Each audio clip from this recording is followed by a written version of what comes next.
Kevin Love talked about how important the 2016 Finals Game 7 block from LeBron was. Love said, quote, "I've said it before, I think it's the greatest and most clutch block, maybe defensive play of all time." Shannon, do you agree this is the greatest defensive play ever? Yeah. Ever. Given the circumstances, Skip, Game 7. Now, there are only a handful of defensive plays that can rival this.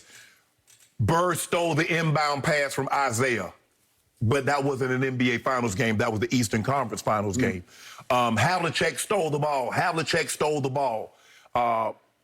But this, given the magnitude of the moment, given the importance of the ball game. Now, Havlicek stealing the ball, if I'm not mistaken, Skip, that was a Game 7 also, if I'm not mistaken. But given what LeBron had done up until that point, Skip, you do realize LeBron had scored 7 straight to give him a 2-point lead. He hit a 3 to gave him a 2-point lead. I don't know if you noticed that. They were down. LeBron scored 7 straight. Well, at the time of the block, the game was tied. The game was tied. Yeah, yo. Because Clay came down and hit a shot that tied the game up. But Skip, and after that point, you basically had 89, you have all these empty possessions. The question that I have for you, say it was a bicycle built for 2. Had LeBron not blocked the shot, do you believe Andre Iguodala would have made that shot? It's a simple yes or a simple no.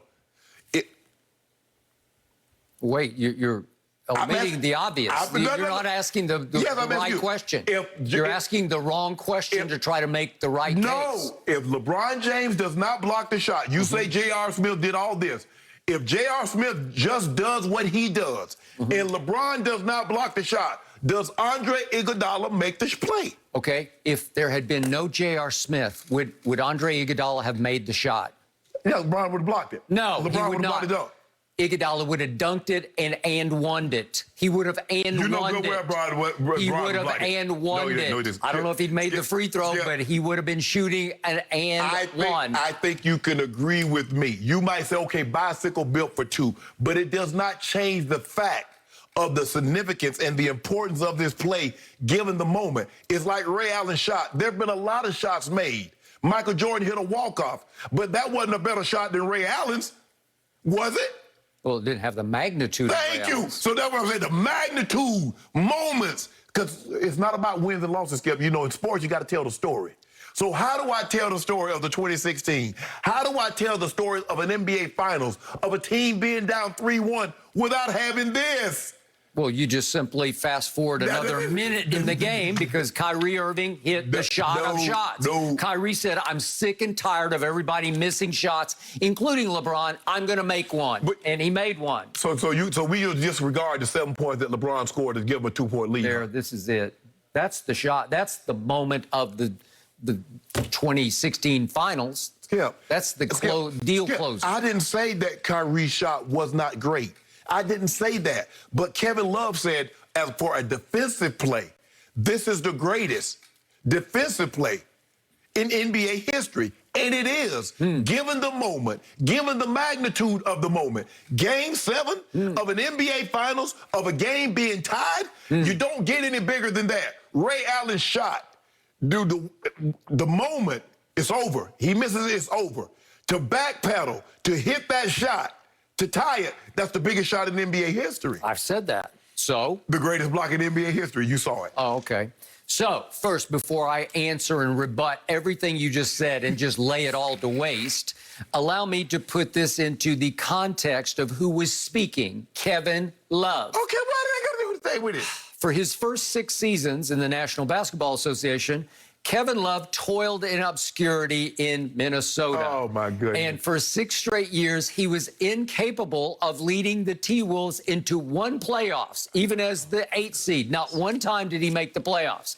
Then LeBron went to Cleveland, and Kevin was blessed to be able to go to Cleveland as LeBron was, quote-unquote, coming home to join Kyrie and Kevin Love. And he was a valuable piece to that championship puzzle. I will give you that. So for the 4 seasons he played with LeBron, a lot of great things happened. And then LeBron left, and Kevin's still in Cleveland, toiling in obscurity. I had to check, is he still hurt? Is he still playing? He playing pretty good, too, though. Yeah, okay. He's been playing pretty good, but he's been hurt a lot. Are they going to make the playoffs? No, they're not going to make the playoffs. So all you need to know is that Kevin Love's NBA life was made by Kyrie and obviously by LeBron James. So he was only relevant while LeBron was still back in Cleveland. Am I right about that? Why are you trying to do? So now he's trying to be relevant again, fame by association, by saying, by trying to crown this as the greatest defensive play ever. I mean, you can name one that's better if you like. Well, did Bird have an assist? Did somebody give Bird an assist on the steal? Did Robert Parrish get his hand on the ball as it was being inbounded? No. No. Right? On the Havlicek steal, did somebody else get a hand on the ball before he stole it? No. There was no assist on that The ball play. was right there, Skip. Okay. My guy had to cut. My guy came from the fifth row. Obviously, as I proclaimed many moons ago, this is a bicycle built for two. LeBron is going along for the ride. It is a chase down block. It is a blindside block. It is a sneak attack by a player in LeBron James who simply should be awarded for his hustle on the play. I will give you he hustled all the way through, but he has been notorious for these sneak attack blocks. They're not in-your-face blocks. He didn't go right up head-to-head. Ask Tiago Splitter. Oh, yeah, well, take a lot of credit for a guy I can jump higher than.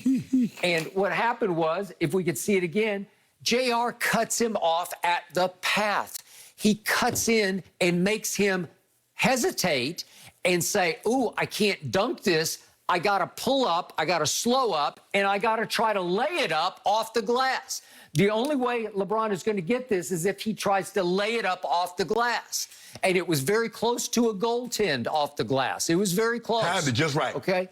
Well, he was lucky he got there right on schedule because he needed somebody to delay the action long enough for him to catch up and show out. And he did show out only because JR cut him off at the pass. He got there first, and he made Iguodala change direction slightly, and it doesn't happen without J.R. Smith. So I think Kevin Love is making a strong point about the greatest defensive play ever. It was actually by J.R. Smith. Oh, stop it, Skip. Well, Stop it. Stop it. It was. He was the one who made the play. What you try to do, see, now you try to what you did is that Kevin Love tried to give some kudos, and now you try to, Kevin Love tore an obscurity in Minnesota, and we haven't heard from him again in Cleveland. Skip, that doesn't change the fact that the play happened. What a beautiful play by J.R. Smith. What a heads-up, heady play. What a high IQ basketball play because, look, J.R. cuts him off at the pass and holds him up without fouling him.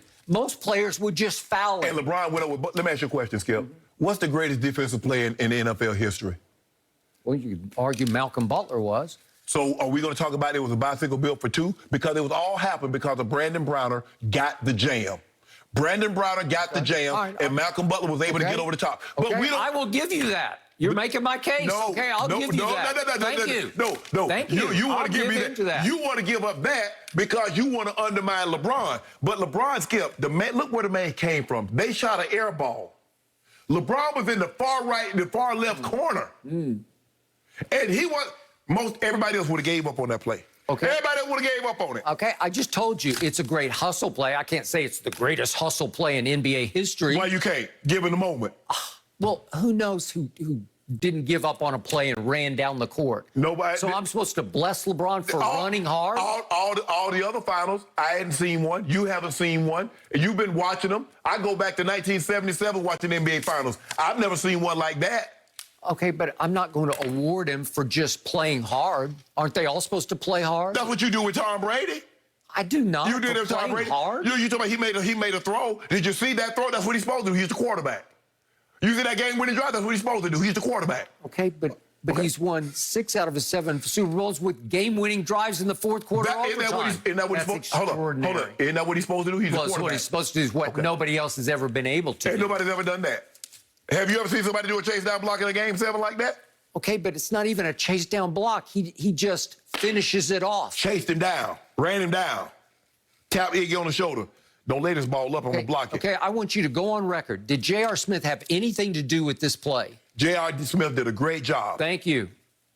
It's a bicycle built for two. Don't do that, I'll Skip. give them equal credit. No, you don't get no equal nothing. But the first credit goes to J.R. If J.R. doesn't make a heads-up, heady play, and without fouling, a lot of players would have just given in to that moment and just wrapped up Big But I noticed. Just wrapped him up. So are you giving Adam Vinatieri equal credit for those Super Bowl wins that he kicked the game-winning Super Bowl to Tom Brady? Are you giving him equal credit? What's harder to do, kick the field goal or complete That's 7 straight passes to set up the field goal? Kicking the field goal. Oh, stop it. Skip. Come on. Hold on. You got to get a snap.